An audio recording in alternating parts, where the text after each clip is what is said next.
ओडिशा सरकार गृह विभाग द्वारा मनोनीत शिशु सुरक्षा विशेषज्ञ कमिटी और सुवर्णपुर जिला आईन सेवा प्राधिकरण सुवर्णपुर मिलित भावे सोनपुर उपकारागार परिदर्शन करिसेंती।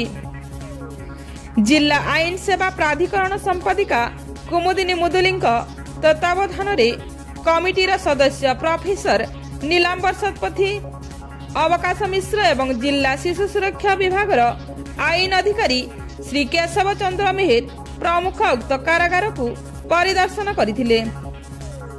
एई अवसर में कमिटी पक्षरु कारागार अंतेवासी सहित विभिन्न विषय रे आलोचना करने सहित आईन सहित द्वंद्व थिबा शिशु को अन्वेषण करा जायतिला।